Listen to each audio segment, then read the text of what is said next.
السلام علیکم ورحمۃ اللہ وبرکاتہ۔ میں تنویر خالد حاضر ہوں آپ کے ساتھ آؤ عربی سیکھیں سلسلے میں مفتاح العربیہ حصہ دوم کے ساتھ۔ حصہ دوم میں آج ہم چھٹا سبق الدرس السادس شروع کر رہے ہیں۔ اس سبق میں ایک ہدایت ہے مصنف کی جانب سے، آئیے ہم اس ہدایت کو پڑھتے ہیں۔ سب سے پہلے مفتاح العربیہ حصہ اول کے سبق نمبر 17، 18، 19 میں موصوف صفت کا استعمال کافی حد تک کرایا جا چکا ہے۔ طلبہ کو اس موقع سے بھی ان اسباق کو ضرور پڑھوایا اور یاد کروایا جائے، اور وہاں حاشیے پر جو ہدایات درج ہیں دوبارہ انہیں ذہن نشی کرا دی جائیں، لیکن وہاں تذکیر و تانیث کا امتیاز اجاگر کرنا مقصود نہیں تھا۔ اس سبق میں یہی مقصود ہے، اس لیے یہ سبق اس مقصد کی روشنی میں طلبہ کو پڑھایا جائے۔ آئندہ صفحے میں لکیر سے نیچے کی عبارت کو پڑھاتے وقت طلبہ کو یہ بھی بتایا جائے کہ بے عقل چیزوں کی جو جمع آخر میں الف تا لگا کر بنتی ہے، اسی طرح وہ تمام جمعیں جو آخر میں واو نون اور الف تا کے بغیر بنتی ہیں، انہیں واحد مؤنث کی طرح استعمال کیا جاتا ہے، جیسا کہ بنایات عالیہ اور شوارع واسعہ میں دیکھ رہے ہیں کہ انہیں مدینۃ جمیلہ واحد مؤنث کی طرح استعمال کیا گیا ہے۔ اسی طرح دیگر مثالوں کو سمجھا دیا جائے۔ یہ بہت لمبی سی ہدایت ہے، لیکن اس ہدایت کے اندر دیکھیں گے تو موصوف صفت کے بارے میں استعمال کو بتلایا گیا ہے۔ موصوف صفت کے حوالے سے ہماری طرف سے اضافی ویڈیو بھی کچھ بنی تھی، آپ دیکھیں گے تو پہلے حصے میں ویڈیو نمبر 50 اور 51، اور سبق کے اعتبار سے دیکھیں گے تو وہ 11واں سبق تھا، اور 11واں سبق سے پہلے والا سبق اضافت اور موصوف صفت سے متعلق جو سبق تھا اس کے اندر آپ دیکھ لیں گے تو یہ ساری تفصیلات موجود ہیں کہ موصوف اور صفت میں کتنی چیزوں میں مطابقت ضروری ہے۔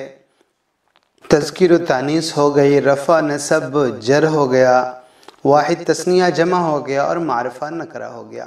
یہ ساری چیزیں موجود ہیں، وہاں پر ڈسکرپشن میں لنک موجود ہیں، آپ اس سبق کو پھر سے دیکھ سکتے ہیں۔